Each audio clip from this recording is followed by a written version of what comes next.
細個嘅時候，我並唔覺得自己同身邊嘅白人同學有太大嘅分別。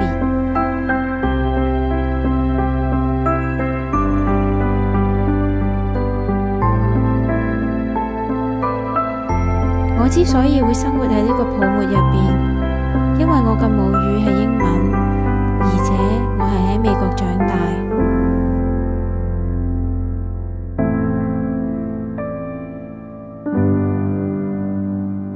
我識少少嘅中文字同埋中國文化，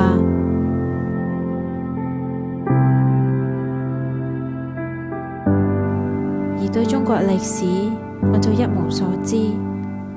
如果有人叫我讀或者翻譯一啲中文字，我會覺得好尷尬，因為我唔識。慢慢我就意識到，就算我美國嘅血統、美國公民嘅身份，我永遠都唔會被視為白人。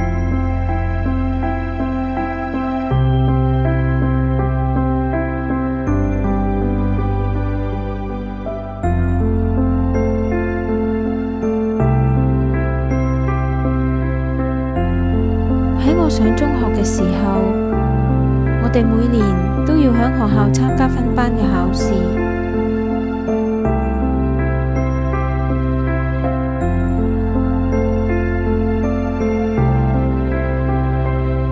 試卷背後會有一啲問卷嘅調查，要你填上姓名啦、生日同埋種族。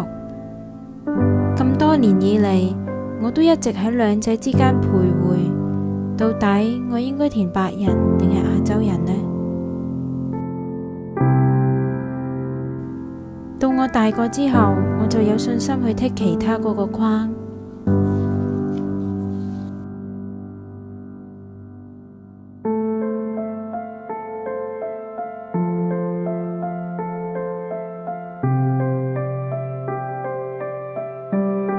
咁多年以嚟，喺學校讀中國歷史，佢哋只係會講同美國有關嘅歷史，又或者老師講錯中文嘅時候，佢都唔會理。我就喺度諗，佢哋咁努力讀歐洲歷史，又糾正我哋嘅歐洲發音，點解佢就唔可以平等咁對待中國歷史同埋發音呢？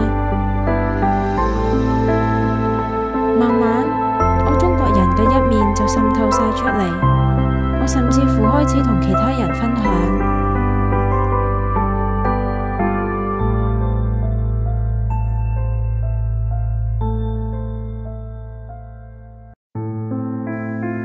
由外貌嚟講，我同其他人都係有差異。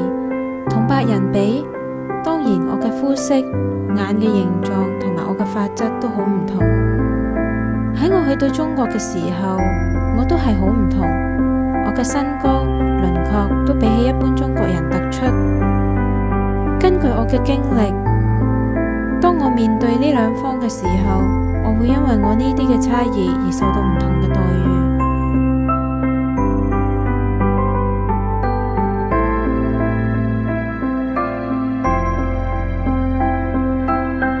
例如我喺美國打工嘅時候，同一位客人傾偈，佢問我：你係咪喺度出世㗎？佢雖然講得好客氣，但係佢咁樣問到底係咩意思？想我解釋到底點解我啲英文會咁流利？心入邊好似喺度講：一定係啦。如果唔係，好似你啲咁嘅人，又點會識得講英文？而倒返轉頭，我喺中國嘅時候，同收銀員傾偈，佢竟然對答如流，比起我識嘅字仲多好多。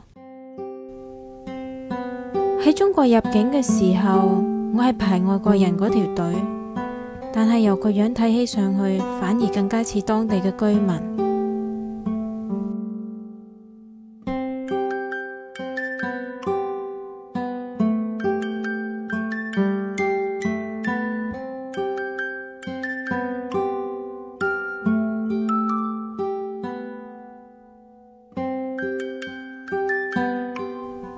嚟到中國，我心入邊起咗一啲好大嘅變化，係我人生第一次感受到一啲好微妙嘅變化。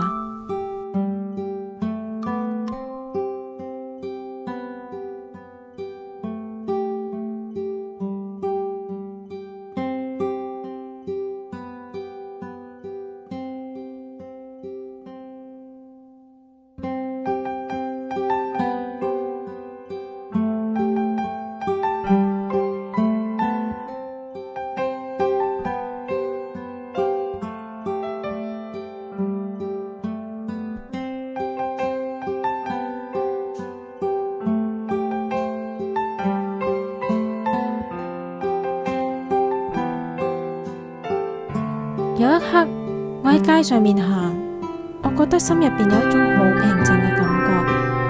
雖然我從未嚟過呢個地方，但係有一種好奇妙嘅親切感。